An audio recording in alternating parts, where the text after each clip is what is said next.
Selamat datang di kelas online dasar desain grafis episode keempat. Nah, jadi sekarang kita masuk ke kan satu perkenalan, dua.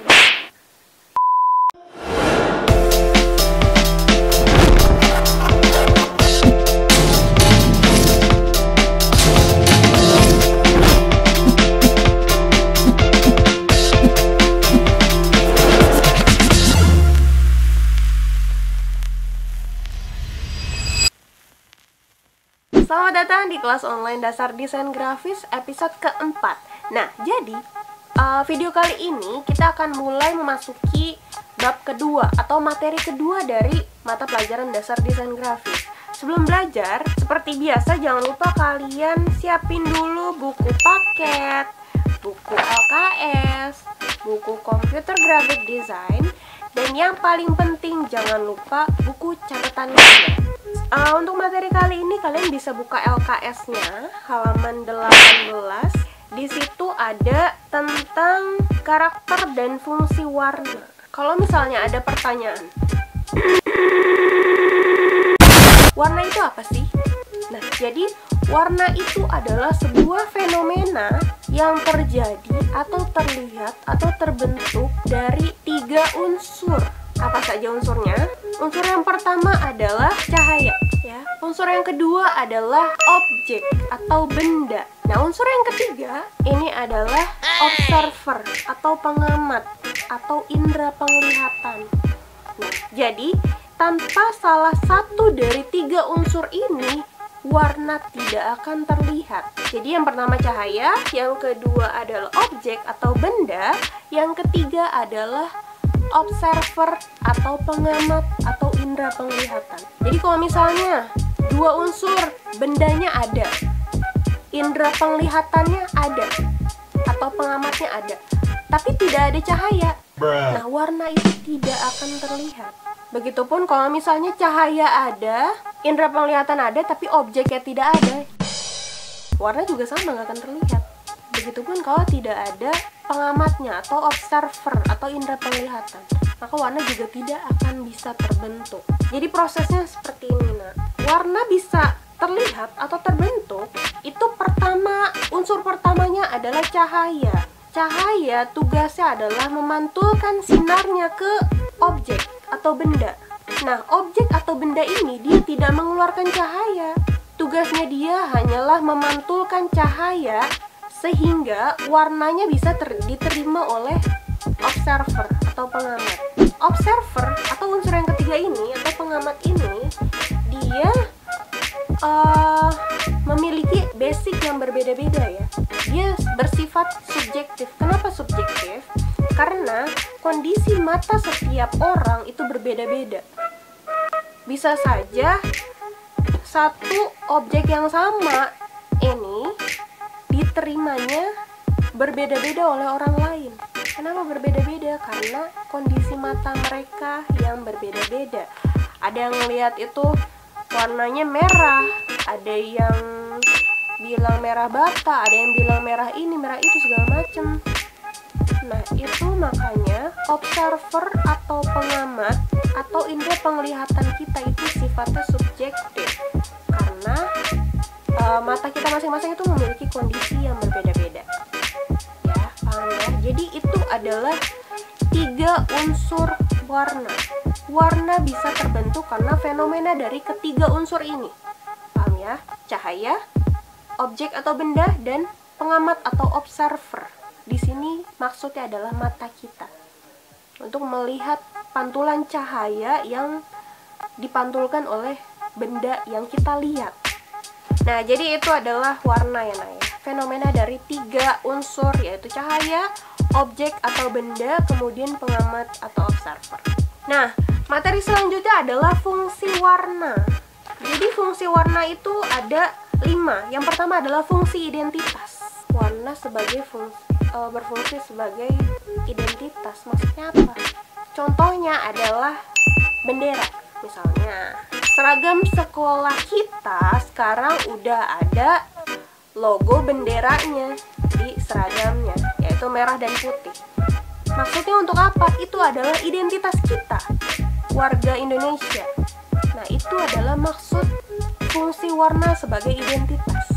Salah satu contohnya adalah warna-warna di bendera sebuah negara. Itu adalah identitas dari setiap warganya. Nah, kemudian fungsi yang kedua adalah fungsi isyarat. Maksudnya fungsi isyarat tuh kayak gimana ya? Warna kok fungsi isyarat? Contohnya adalah warna di rambu-rambu lalu lintas. Kenapa orang kalau di rambu-rambu lalu lintas itu warna merah mereka berhenti? Kenapa kalau warna kuning berarti mereka disuruh untuk hati-hati jalannya? Dan kenapa kalau rambu-rambunya warna hijau mereka udah boleh jalan? Itu fungsi warna sebagai isyarat. Mereka sudah paham, nggak perlu ada yang ngomong, ya sekarang kalian berhenti dulu, ya sekarang kalian boleh jalan. Nggak perlu. Kenapa? Karena sudah ada warna. Kalau udah giliran mereka jalan ya warnanya hijau, mereka udah paham gitu. Jadi kalau misalnya kalian ngelihat ada orang yang lampu merah nih, tapi mereka tetap nerobos, tetap jalan, ya berarti dia buta warna. Kemungkinan besar dia buta warna. Nah, itu adalah fungsi isyarat dari warna ya. Fungsi yang ketiga adalah fungsi psikologis. Warna juga memberikan kesan perasaan tertentu terhadap yang melihatnya. Nah, maksudnya ini adalah kayak warna itu memberikan kesan di pikiran kita. Kayak misalnya kita tuh kalau ke daerah puncak tuh yang pegunungan gitu, kenapa kita fresh banget ya? Kenapa kita ngerasa seger banget ya? Itu karena kita melihat warna-warna hijau yang membawa ketenangan, kesegaran. Kenapa rumah orang tuh banyak ditaruhin tanaman-tanaman yang hijau, bunga-bunga, segala macem? Karena itu berfungsi juga sebagai untuk bikin kita happy. Ada fungsinya juga ke psikologis kita gitu. Sama juga kalau misalnya kita ke pantai, itu kan suasananya tuh damai, tenang, tentram, nggak ribut, nggak berisik segala macem. Nah, itu juga fungsi psikologis dari warna. Nah, fungsi yang keempat adalah fungsi alamiah. Warna adalah properti benda tertentu. Misalnya gini, kamu membuat objek semangka misalnya, kan nggak mungkin kamu bikin kulitnya warna merah, kan nggak mungkin, ya kan? Kalau misalnya kamu bikin semangka tapi kulitnya kamu bikin warna merah, ya nggak jadi semangka dong, ya kan? Jadi itu adalah fungsi alamiah dari warna. Misalnya kamu bikin objek duren misalnya, kamu bikin objek duren, terus kulitnya, ya berarti kamu harus pakai warna alamiah kulit duren tuh seperti apa, hijau kekuningan segala macem, atau warna hijaunya. Nah, itu adalah fungsi warna alamiah ya. Jadi setiap benda, setiap objek itu mempunyai warna alamiahnya masing-masing, dan kamu harus pelajarin itu juga. Nah, fungsi yang terakhir adalah fungsi estetika.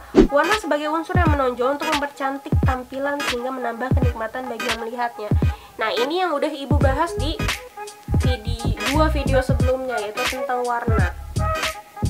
Jadi kenapa kita belajar desain grafis, terus kita belajar warna juga gitu ya? Karena warna juga merupakan salah satu daya tarik dari sebuah desain, karena dia bisa menarik minat orang-orang, karena dia bisa menambah keindahan dari desain kita. Makanya salah satu fungsi warna adalah untuk estetika atau untuk keindahan. Itulah kenapa rumah itu ada catnya.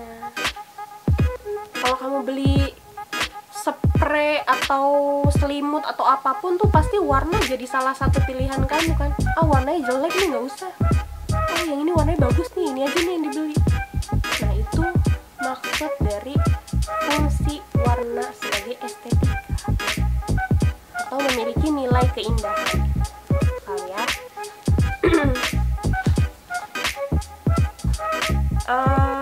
Nah, jadi materi kita kali ini kita bahas itu dulu. Kita bahas tadi tentang karakter warna, fenomena warna itu terjadi karena 3 unsur, kemudian fungsi-fungsi warna yang ada 5.